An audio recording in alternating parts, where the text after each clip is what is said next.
Olá, olá, muito bom dia a todos vocês que assistem o podcast Clube Criminal. O podcast gravado 100% ao vivo, mais amado da advocacia criminal. Todos os dias você se encontra comigo, João Ricardo Batista, Thiago Bunin e Criminal na Prática, Rodrigo Alvarez, sempre com um convidado mais que especial. Hoje o nosso convidado se chama Matheus Kuhn, um especialista no tema que a gente vai tratar, que é muito sensível. Nós vamos falar sobre a leitura dos tribunais superiores quando o assunto é crime sexual. Muito bom dia, seja muito bem-vindo, meu amigo Matheus Kuhn. Se apresente para o pessoal para eles te conhecerem. Tudo bem, querido? Uma satisfação imensa estar aqui. Eu sou membro do MP hoje, completo 7 anos de Ministério Público e fui, antes de ser membro do MP, defensor público durante um período de tempo, fui assessor de juiz antes do criminal. Então, assim, nessa área criminal, acho que eu tô há uns, sei lá, eu tô com 31, eu comecei com 16, então tem uns 15 anos aí que eu mexo com isso, né? E dando aula a respeito do tema, acho que uns 7 anos aí, mais ou menos, 6, 7 anos. E esse tema, né, a respeito do que os tribunais superiores pensam a respeito do crime de estupro, é um crime muito delicado, porque desde a lei 12.015 de 2009, nós percebemos aí uma evolução nesse estudo, que hoje, né, as coisas elas estão pouco permissivas, né? Antigamente nós tínhamos vários subterfúgios aí, né, para não incriminar, enfim, para evitar, né, a punição do agente, por exemplo, o casamento do réu com a vítima, né? E hoje em dia esse limiar de tolerância ele está cada vez menor, né? Então, hoje, o crime de estupro, a gente precisa entender muito bem o que as cortes dizem a respeito desse crime, porque muita coisa é estupro hoje, né? Aquilo que antigamente não era estupro, hoje tem sido considerado, inclusive até, né, atos que não têm contato físico, né? Então, é um leque bem amplo a respeito desse tema. E eu acho que todo profissional que atua na área, seja no Ministério Público, seja na advocacia, seja na magistratura, na investigação, se não tiver o feeling, certamente vai passar alguns apertos aí na prática. Até porque, né, eu acho que o estupro, talvez até mais do que os crimes contra a vida, eu sou promotor do Tribunal do Júri também, há 7 anos, e talvez o crime de estupro ele seja talvez mais repugnante até do que a própria morte, né? Porque deixa uma carga, né, psicológica, principalmente na vítima, de familiares, né, muito grande. Então, hoje em dia, a pauta, né, a respeito desse crime, ela deve ser mais aprofundada. Professor, você falou algumas coisas que eu achei impressionante aqui, considerando o nosso público, nós temos acadêmicos, temos advogados criminalistas, é importante deixar algumas coisas claras e isso aqui vai ficar de pulga atrás da orelha para o professor explicar daqui a pouco. Olha o que ele disse, possibilidade de estupro sem toque. Olha que coisa densa. Quando a gente vai atuar num crime de violência sexual, quantas e quantas vezes eu vejo advogados errando, tá? E aí eu já tô tomando um pouco à frente, se baseando exclusivamente numa possível falta de materialidade, se consubstanciando num laudo pericial que mostra que não houve penetração. Então a gente tem, olha só, possibilidade de estupro sem penetração, sem toque. Que coisa impressionante, né? E eu vou mais além ainda, sem presença no local. Exato, exato. Inclusive sem falaram aqui, a Natália acabou de dizer, na esfera virtual. Fantástico. Exatamente. Então vocês aqui que estão nos assistindo, nos ouvindo, já fiquem com a pulguinha atrás da orelha, porque tem muita coisa legal para falar. antes da gente entrar no tema, nas estratégias, nas leituras do professor, é importante a gente lembrar, nós que somos criminalistas, que operamos o direito, que os crimes sexuais, eles acontecem geralmente na clandestinidade do lar, às escondidas, sem testemunhas, são chamados crimes de alcova. E nessas circunstâncias sem testemunhas, ou seja, não há um acervo probatório tão rico, considerando que até mesmo o exame pericial não serve como lastro absoluto para consubstanciar uma falta de materialidade, nós temos que saber que, quando se trata de crime sexual, é dada especial relevância à palavra da vítima. Isso já é um problemão quando a gente fala de defesa daquelas pessoas que supostamente não cometeram o delito, e também é uma salvação para aquelas pessoas que foram vítimas de violência sexual e não tem como comprovar, a vítima não tem que provar nada, né? Mas fica um acervo probatório, um standard probatório diminuto, né? Então, vamos começar a falar um pouquinho sobre isso, professor? Essa dualidade entre especial relevância à palavra da vítima e a importância de se dar especial relevância à palavra da vítima.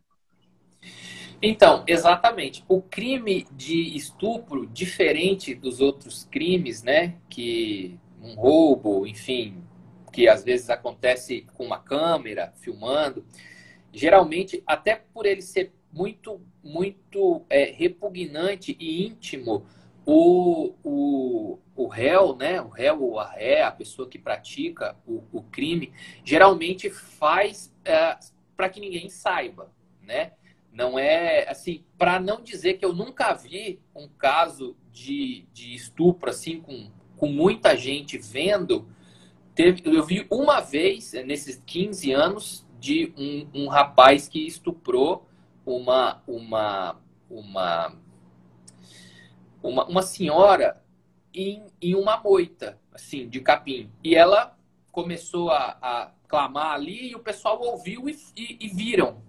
Então, assim, tirando uma exceção ou outra, geralmente acontece no âmbito das escondidas, para que realmente ninguém saiba.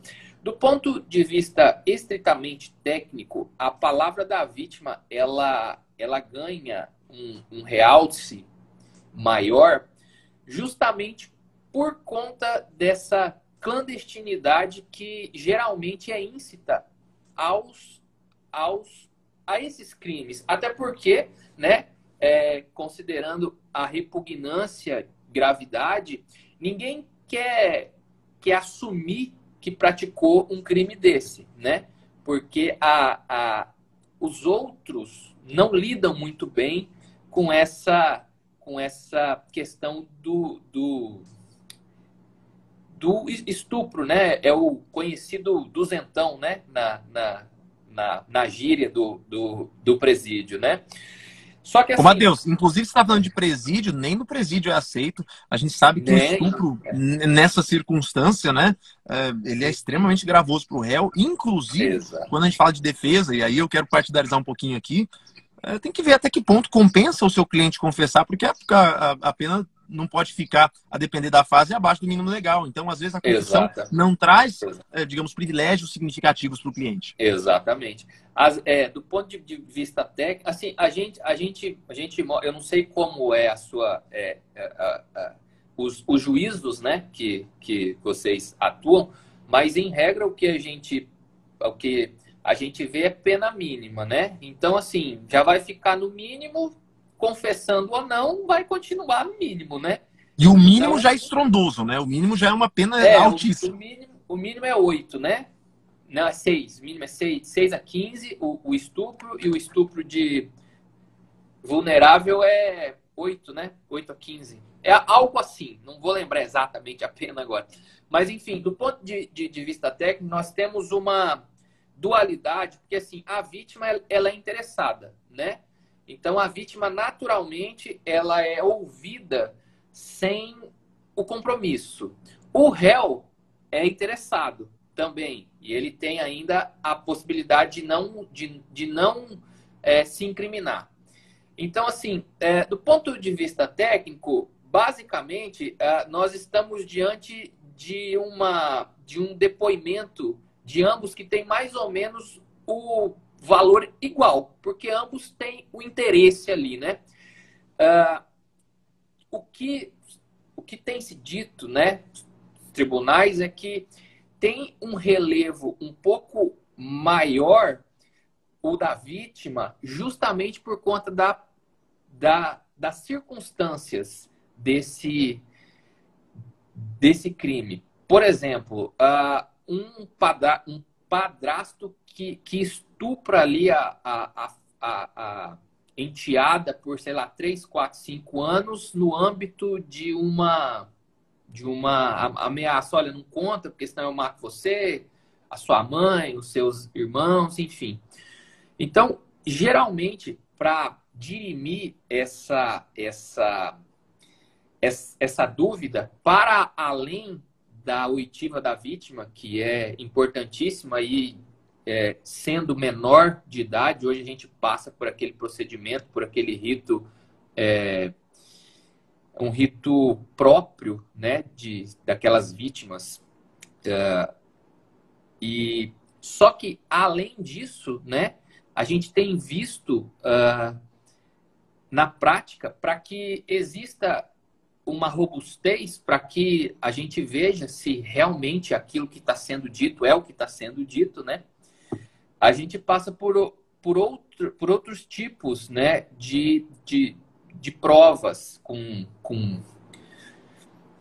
técnicos mais específicos, né, do que nós mesmos, né, psicólogos, pessoas que realmente têm a lida, né? De vez em quando eu vou dar umas puxadinhas para a defesa aqui e você não me julgue equivocadamente, justamente porque nós temos muitos criminalistas que estão aqui, né? Então, a despeito do professor ser do Ministério Público, eu sou da defesa, aqui é um ambiente harmônico e de diálogo. E é importante a gente saber, até mesmo para você acadêmico. Isso, você é acadêmico, o que quer? Ser membro do Ministério Público é importante você ter as leituras defensivas para saber como contra-argumentar. É dialética, uma tese, antítese, para ter síntese de julgamento, né? Então, olha só que interessante isso que o professor disse. Dúvida no processo. Eu acho que dificilmente você, advogado criminalista, que está a defender alguém que está sendo acusado de um crime tão grave, você vai conseguir comprovar que o seu cliente é inocente. Até porque isso nem é um ônus seu. Agora, existe um brocado americano que chama Beyond any reasonable doubt. Para além de qualquer dúvida razoável. Esse deve ser o lastro probatório que consubstancia um édito condenatório. Há que se ter um standard probatório, um acervo de provas, que seja, para além de qualquer dúvida, que capaz de atribuir condenação. Se o seu cliente nega o fato, esse é um dos elementos do acervo probatório. A vítima narra o fato. Só que aí um grande erro dos advogados. Eles buscam, ao invés de fragilizar o depoimento, a palavra, a narrativa da vítima, buscam descredibilizar a própria vítima. Isso, para mim, seria o grande erro, o principal erro de advogados. Atacar a vítima. A vítima, por ser uma pessoa desonesta, fora dos padrões morais, não é um elemento suficiente para conferir a absolvição para o seu cliente. Agora, imagine só, ela deu um depoimento em sede policial, talvez houve um estudo social, onde ela depois também prestou suas declarações. Houve, quem sabe, uma escuta especializada. Houve um depoimento especial. Em juízo, quem sabe, ela prestou suas manifestações. A gente tem ali, 3, 4 momentos onde a vítima e os seus familiares e as pessoas que consubstanciam os elementos acusatórios manifestaram-se. E aí você, advogado, vai buscar as possíveis contradições para encarar a verdade, para alcançar a verdade. A verdade tem que ser alcançada. Então, muitas vezes o advogado tem que, primeira coisa, fazer contenção de danos. Se o seu cliente cometeu algo de ilícito, não é lícito que você busque impunidade. Começa por aí. Para além disso, se o seu cliente fala que é inocente, você não é juiz, não vai julgar o que seu cliente, se ele é inocente ou não, é a narrativa dele. Ele assume o risco também. Se estiver mentindo, você, advogado, pode ser surpreendido e toda a defesa vai por água abaixo. Mas, na busca pela defesa de pessoas como essa, a ideia é seguir buscar as possíveis contradições da vítima para que esse acervo probatório se diminua. A credibilidade da palavra da vítima começa a diminuir para que, ao final das contas, o que vai ter? Vai ter uma absolvição. 3, 8, 6, 7. O juiz absolverá o réu quando a prova não for suficiente à condenação. Tem situações onde o cliente é absolvido com provas. Existe prova para condenar ele, mas essa prova não é suficiente. Eu acho que esse seria o ponto fulcral quando a gente fala de defesa criminal. Agora, o promotor, aí o professor vai poder falar muito melhor do que eu, o promotor vai buscar elementos que mostram que não há dúvida, há certeza. Né? Até porque é o papel é o ônus do Ministério Público comprovar, a despeito dos elementos indiciários, a culpa do cliente, né? Exatamente. É o que você disse. A gente ataca teses, né? A gente ataca narrativas e não pessoas, né? Pessoas são pessoas. Agora, o que me importa é o que ela fala, né? Se isso é coerente ou não, né? E óbvio, ninguém quer que uma pessoa que não cometeu crime pague por algo que não fez, né? Porque ninguém é maluco. Mas essa questão de narrativa, o crime de estupro, tem um colega que eu tive aula com ele um tempo atrás, e ele é muito conhecido por ser um grande tribuno do júri. Ele realmente ele é fenomenal nas coisas que ele fala, que é o professor Edilson. E eu fiz um curso com ele, e ele trata sobre a questão da credibilidade da palavra da vítima, né? E no estupro em si, a gente precisa ver com muita cautela, porque às vezes existe uma relação íntima e a gente precisa ver até que ponto realmente aconteceu ou não aconteceu. A gente sabe que no âmbito de um relacionamento íntimo ali, por exemplo, de um término de um relacionamento, seja da natureza que ele for, existem certas mágoas, certos ranços, né? Que fica. O ser humano tem isso. E então, essa credibilidade do que a vítima fala, até do que o próprio réu fala, porque basicamente o que nós temos em um crime desse é a palavra dos dois. A gente precisa ver qual tem mais sentido na construção, né? Então, Professor, e tem um ponto que você citou sobre o relacionamento. O fato de terem relacionamento acaba fragilizando a expressão da vontade, bem como do consentimento. Às vezes isso se confunde, pode gerar um erro no acusado, né? O erro o erro de consentimento ali no momento do fato. Sim, eu já atuei em casos que teve erro. O cara achou que realmente a vítima estava afim quando ela não estava.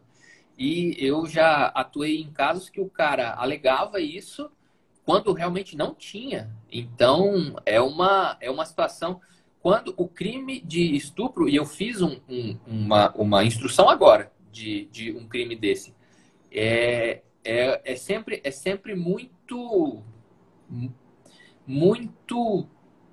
delicado, sabe? É óbvio, existem casos que são muito patentes e existem casos que estão em cima da linha ali, que a gente não sabe exatamente para que lado que vai.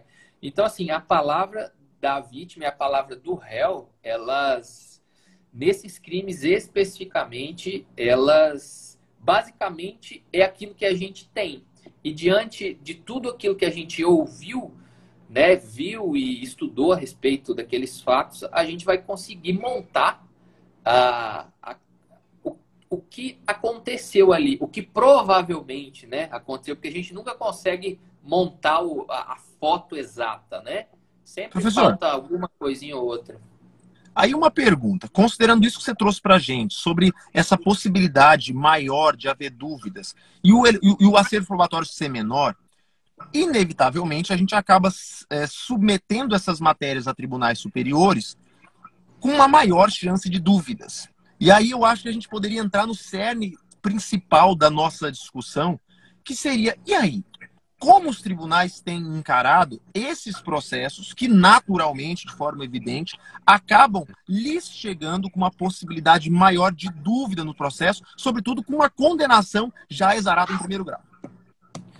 Olha, o que eu tenho percebido, e aqui onde eu moro, né, onde eu atuo, todas as localidades em que eu atuei tem um índice de estupro assim, absurdo, sabe? É um negócio que é repulsivo, porque realmente é muito. Eu não sei exatamente o que passa na cabeça dos outros, né, das pessoas para incidir tanto nesse crime.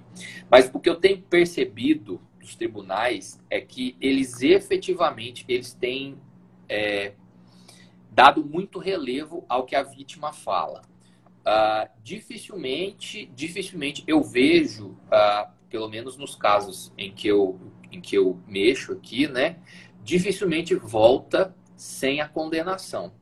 Porque a vítima, às vezes ela é ouvida uma, duas ou três vezes, e as contradições, né, obviamente, elas existem, porque por exemplo, se a gente começa uma outra live aqui, e você fala assim, fala o que você disse novamente, dificilmente eu vou conseguir repetir na mesma ordem que eu tô aqui. O contexto, ele vai ser o mesmo. Agora, às vezes, a concatenação ali não é a mesma. E isso, por exemplo, que eu digo aqui, é um discurso de júri. Você faz júri, você sabe como é que é, né? É uma tese que é muito usada, né? Se você repetir 3 vezes a mesma coisa, dificilmente sai igual.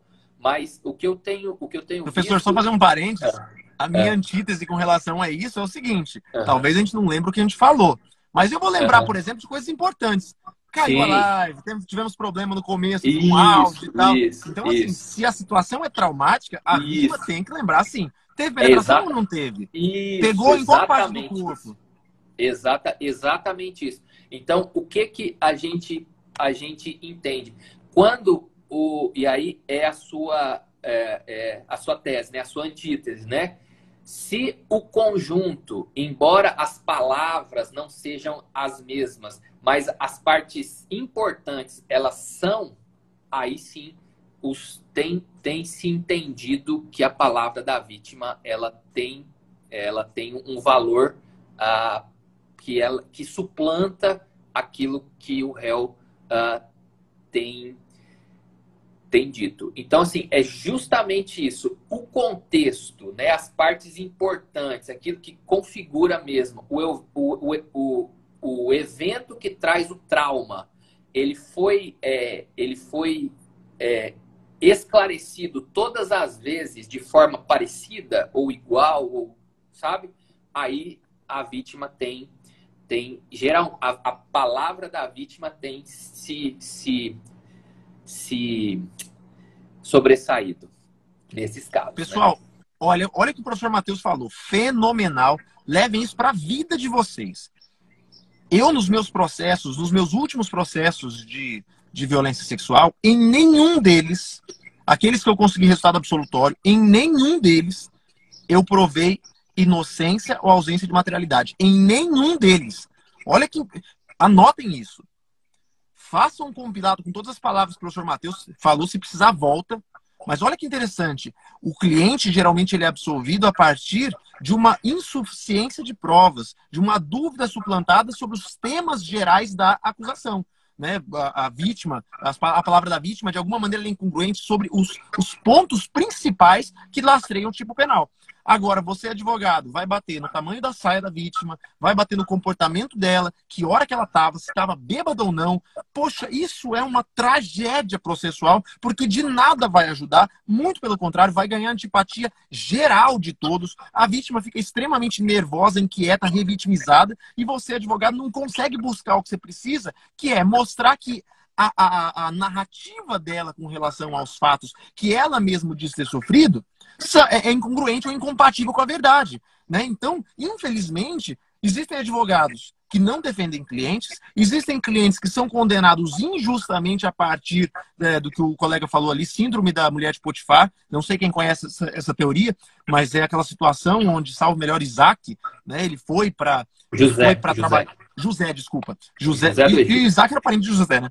José foi trabalhar na casa de Potifar, a mulher muito vistosa, investia contra ele o tempo inteiro, querendo ter qualquer tipo de relacionamento físico com ele, e ele, num dos momentos, ele saiu correndo para não trair o patrão dele, o chefe dele, Potifar, e ela agarrou-lhe as vestes e acusou ele de ter cometido algum tipo de violência contra ela, né, de cunho sexual. Então isso acontece muito e você, advogado, é às vezes responsável por não gerir uma defesa de forma eficaz justamente pela falta de estratégia. Eu acho que dificilmente, eu repiso isso, você, advogado, vai conseguir provar a inocência do seu cliente. Agora, mostrar que há uma incongruência na narrativa da vítima, que é a narrativa da vítima, um dos principais, se não o principal elemento que lastreia uma condenação, né? Aí você, advogado, começa a perceber a importância de você buscar incongruências no depoimento da vítima e não revitimizá-la. Exatamente. É aquela coisa, você tem que atacar teses, né? A forma como cada um vive, se veste, se porta, a forma que cada um leva a sua vida é uma coisa de cada um, né? O que não autoriza que quem quer que seja viole, né?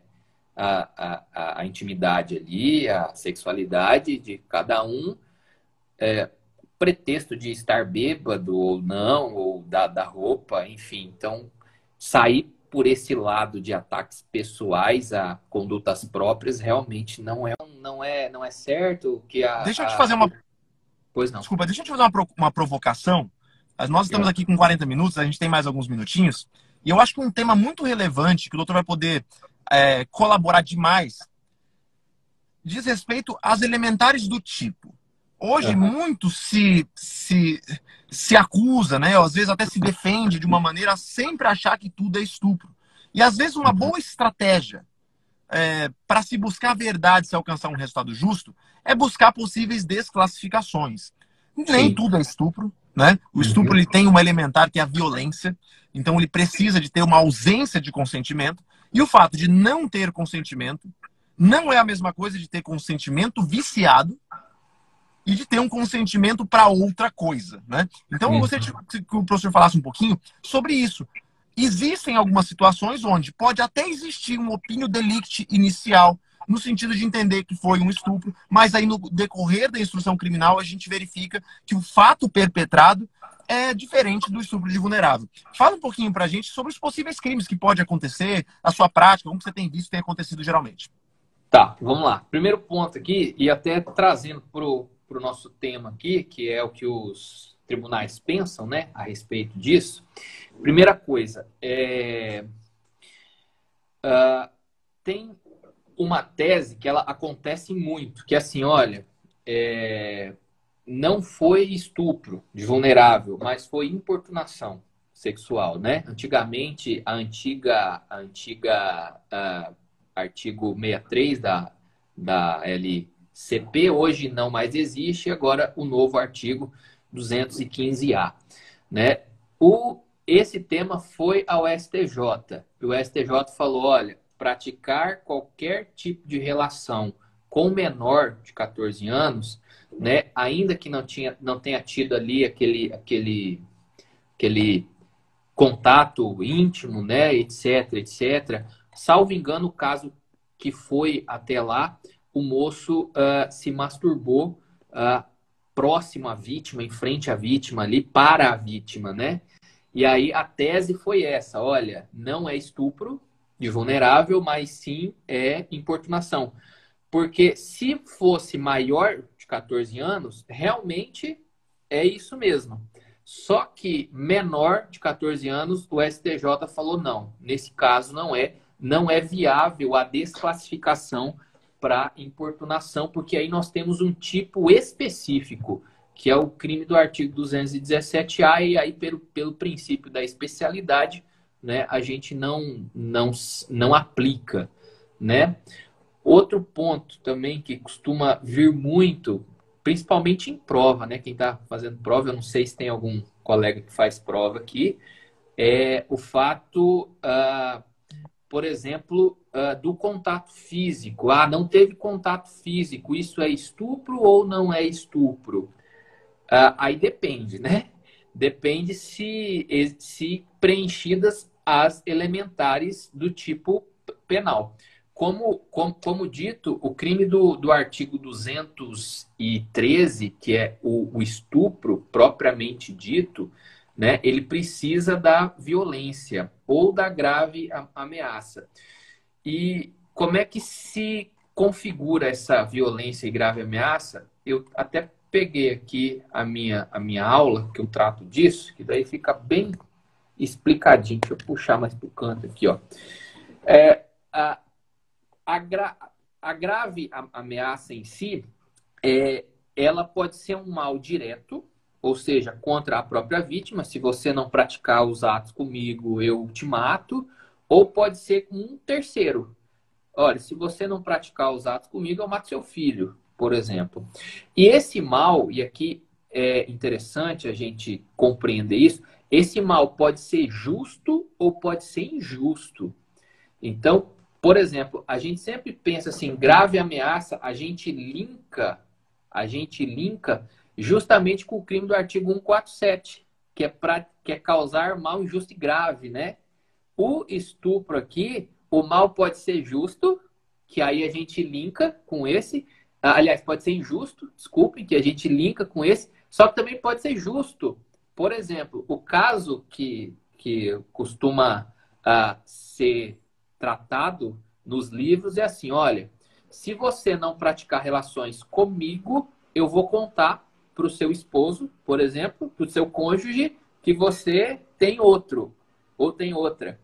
E aí a pessoa pratica. Então, assim, há aí uma ameaça de um mal justo, né? Que a Professor, pessoa, em tese, estaria descumprindo um dever do casamento, né? Diga lá. um exemplo de pseudo-mal que é justo. Se você não continuar a ter relação comigo, eu que sou ex-marido, eu vou entrar com um processo buscando a guarda unilateral do filho. Exatamente. É um exemplo. Exatamente. Exatamente. Nesse caso, e aí, nesse caso, a gente pode entrar até numa... É óbvio, né, que o consentimento, né, ficaria...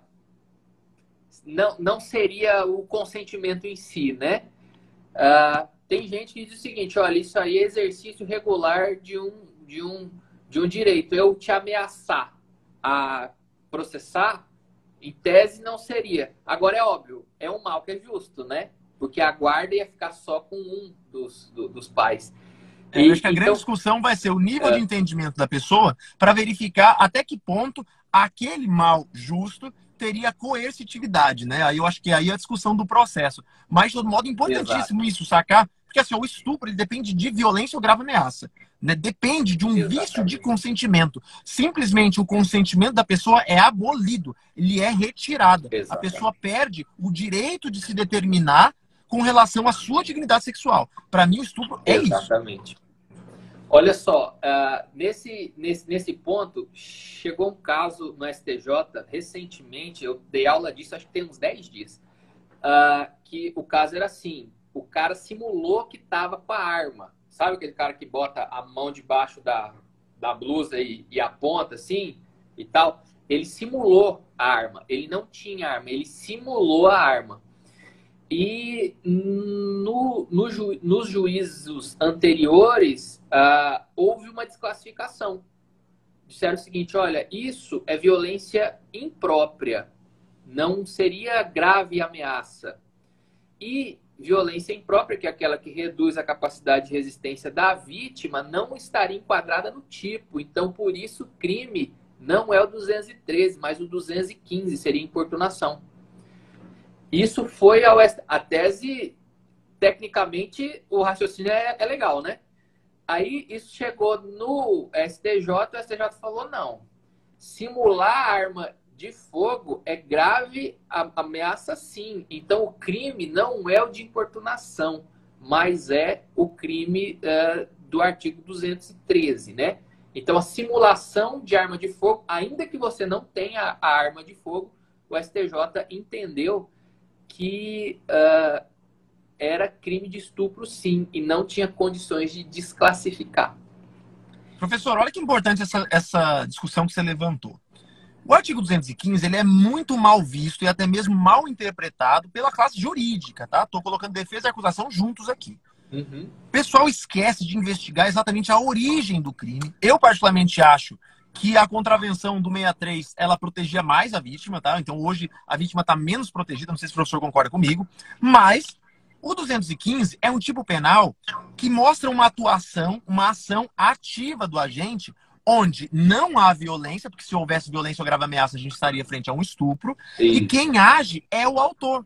Então, para o pessoal relembrar, esse tipo penal da importação sexual, ele aconteceu numa época onde o indivíduo, dentro de um ônibus, se masturbou e acabou por jogar os fluidos dele em cima da moça. Teve violência? Não. Foi um ato sexual? Foi. Teve aquele ato libidinoso? Teve.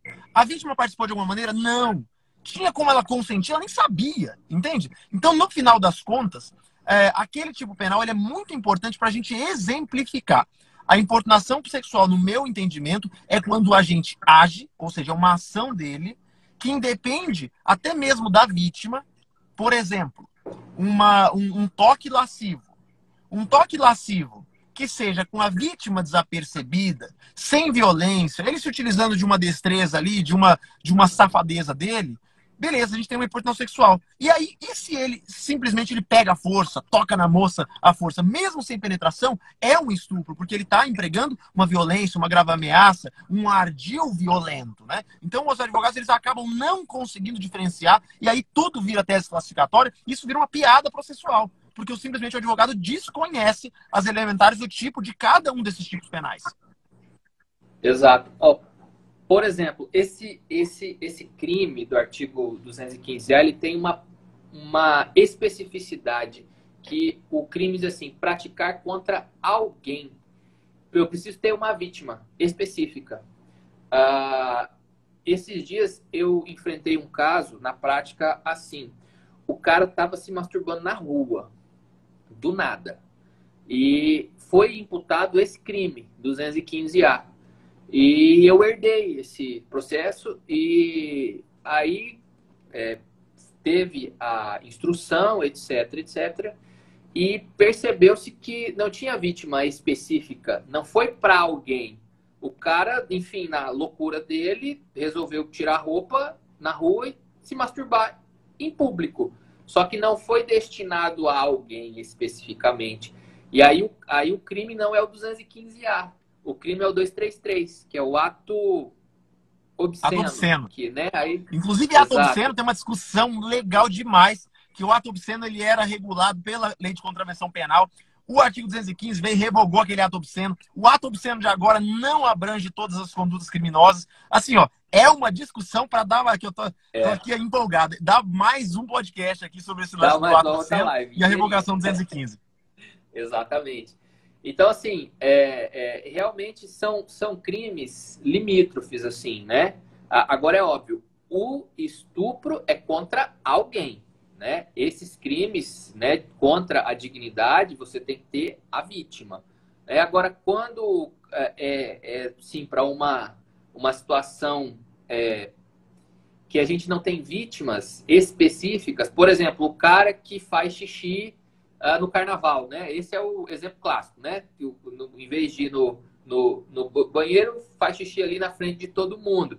Então, sempre tinha aquela discussão se era contravenção lá da coisa, se é o 233 aqui e tal.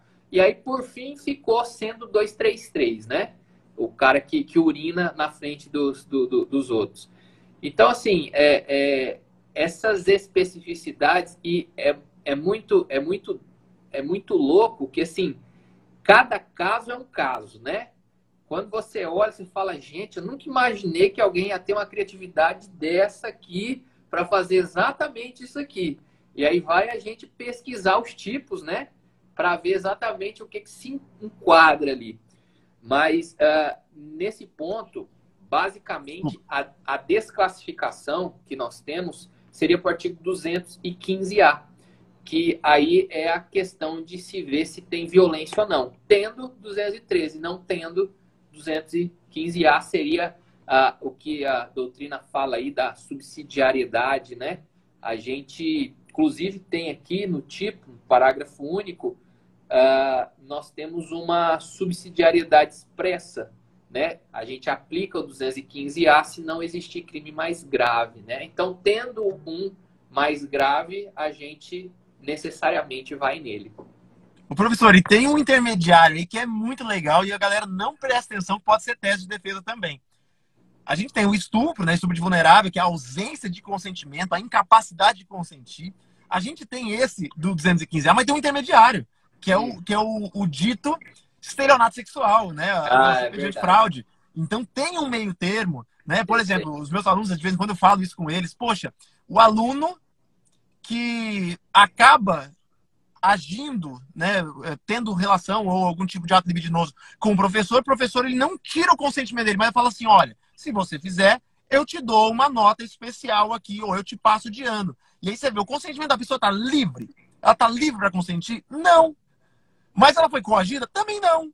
Então a gente tem aquela fraude, aquele adio. Tem uma malandragem. Tem uma malandragem. A malandragem. Então, assim, tem tipo penal para todo gosto, basta você saber não só decorar exemplos. O problema do criminalista hoje é que ele só decora o exemplo. Exato. Se tá falando de erro de tipo, erro de execução, ele decora lá aquele caso, o tiro atrás da moita. Mas e no mundo real? Vamos aprender a técnica penal, a conceituação dos delitos, que aí facilita a vida, né? Exatamente. Exatamente. Por exemplo, o caso do 215 aí, que é o estelionato, o exemplo clássico é do que erra o gêmeo, né? Mantém relação com o gêmeo errado, né? O cara fala, não, eu sou fulano, não, eu sou o seu, né? E aí, enfim, troca o gêmeo ali e aí acaba por manter, né? Mas é óbvio que, na prática, eu vi poucos pedidos desclassificatórios para esse aqui, pouquíssimos. Eu vi uma vez uma ação de 215 e a fraude, o estelionato, e aí depois até queria ver o que o pessoal pensa disso, né? A fraude era o seguinte, o rapaz prometeu o casamento para a moça se ela, né, mantesse, né, ali no namoro, se ela se relacionasse, né, intimamente com ele. E ele enrolou ali 2, 3 anos e quando chegou na hora de casar, ele falou, não quero casar. A família tradicional não se agradou, né, e falou, olha, isso aqui, ele meteu aquele chaveco, né, isso é uma fraude. Enfim, no final, não, eu me lembro, né, a época eu não era nem membro do MP ainda, eu era assessor de juiz. Eu lembro que a época foi absolvido porque entendeu-se que a promessa de casamento não seria fraude, né? Mas, enfim, às vezes acontecem umas coisas que a gente tem que... Né? Tô aqui achando engraçada a situação, né? Assim, é muito inusitada. E também concordando com o resultado, né? Convenhamos. Que fraude é essa, né? Pelo amor de Deus, a pessoa não é um inimputável, não é um incapaz, não tem ela tem a capacidade plena de consentir, não é que ela quis. Ela fala, já que é pra casar? Então vamos fazer. Então ela quis, exprimiu a vontade dela. Poxa, difícil, né? Forçoso uma tentativa de condenação nesse eu sentido. achei também meio puxado. Mas teve, né? Enfim, e eu lembro que a fundamentação à época foi tipo isso mesmo. Falou, olha, não é que não teve consentimento. Teve, não teve um engano. O que teve ali foi que é aquela conversa, né? Aquela conversa ali do casa não casa, do preliminar, vamos, não vamos. E acabou que foi, né? Mas realmente essa daí não passou como sendo um estelionato, né? Perfeito. Meu amigo, nós estamos chegando no final do nosso encontro. Você vê que o tempo voou. Teve alguns intempéries digitais aqui, mas a despeito disso, galera, teve em peso aqui na gravação ao vivo. E você que está ouvindo o replay no Spotify, quero agradecer demais a sua presença. E agradecer publicamente aqui ao professor por vir aqui, esse papo tão descontraído. Você que não acompanha ele no meu perfil, ó, já clica aqui em cima na minha cabeça, tem uma setinha, acompanhe o professor Matheus, siga ele lá. Eu não conhecia, a equipe da plataforma entrou em contato com ele, chamou, a gente tem uma equipe, né, das Recursos, e eu fiquei muito grato em conhecer, gostei demais de você, Matheus, já estou te seguindo, entendeu? Então quero recomendar a todos aqui para que sigam o professor Matheus, que assim como eu, vou conhecer ele, vou me aproximar mais dele e quero que vocês se aproximem também. Professor João, eu conhecia já assim, te conhecia como o advogado violeiro, né? Que toca música no júri, canta Hey Joe no júri e tal. E já tinha visto né, alguns vídeos seus, mas a gente nunca tinha tido a oportunidade de falar pessoalmente aí, né? Entre aspas. Mas é uma satisfação imensa estar aqui, bater papo sobre isso de uma forma técnica, de uma forma leve, né? A gente lida com essas questões, né? Tudo isso, quando está dentro de um processo, é muito denso, né? É muito doloroso você atuar em um processo de crimes assim, né? Mas do ponto de vista técnico e do ponto de vista acadêmico, eu acho que o ensino e a troca pode ser leve, né? Pode ser de forma que todo mundo entenda, né? E, obviamente, sem ofensa a quem quer que seja, né? Eu sempre digo isso, que nós não somos